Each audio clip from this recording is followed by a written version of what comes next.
Hello student, आज हम study करेंगे चैप्टर 3 के इम्पॉर्टेंट पॉइंट्स की इलेक्ट्रोकेमिस्ट्री।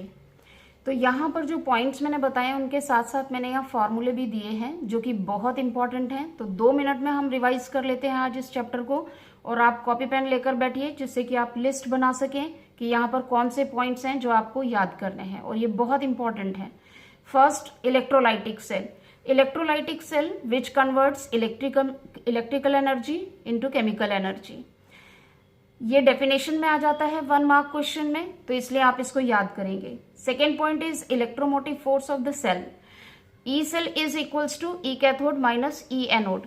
कैथोड पे रिडक्शन होता है और एनोड पर ऑक्सीडेशन होता है। तो इक्विलिब्रियम के समय पर, जब रिएक्शन इक्विलिब्रियम में होगी, उस समय पर आपको यहाँ पर डिफरेंस निकालना है between electrode potential. Nernst equation, E cell is equals to E cell minus 0.059 by N log Q at 25 degree Celsius or 298 Kelvin.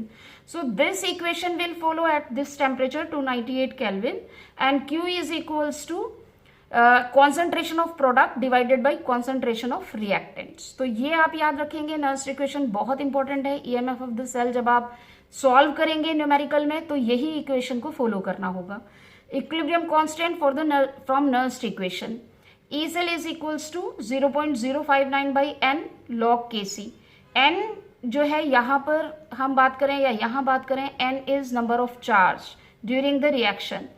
तो log Kc ये स्टैंडर्ड पोटेंशियल है सेल का। स्टैंडर्ड पोटेंशियल आप निकालने के लिए ये फॉर्मूला यहाँ पर अप्लाई करेंगे जिससे कि हम इक्विलिब्रियम कांस्टेंट कैलकुलेट कर सकते हैं। Gibbs energy of the reaction, delta Rg is equals to minus NFE. N number of charge, F Faraday's constant, E आपको पता है difference between the electrode potential.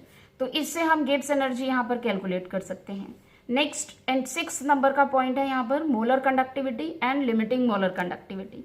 Limiting molar conductivity that is lambda m is equals to k by c।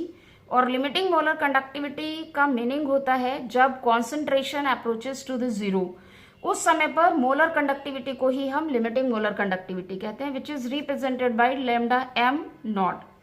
कोलराश law of independent migration of ions.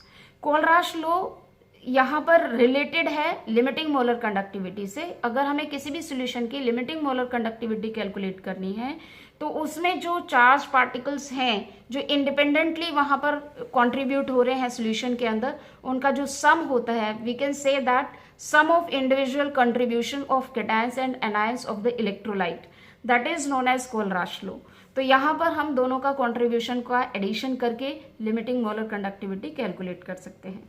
Degree of dissociation of weak electrolytes that is alpha is equals to lambda m divided by lambda m naught. Faraday's law, Faraday's law आपको पता है, 2 हैं यहाँ पर, first law and second law. मैंने यहाँ पर formula लिखा है जो आपको यूज करना है। न्यूमेरिकल जब आप सॉल्व करेंगे तो ये फॉर्मूला बहुत ज्यादा यूज होता है, और यहाँ पर आप इस फॉर्मूले से कुछ भी कैलकुलेट कर सकते हैं। किसी भी जो एलिमेंट है वो कितना डिपोजिट हो रहा है, कोई मेटल कितना डिपोजिट हो रहा है, या आप आई यहाँ पर कैलकुलेट करना है वो भी आप कैलकुलेट कर सकते हैं। टाइम भी हम कैलकुलेट कर सकते हैं।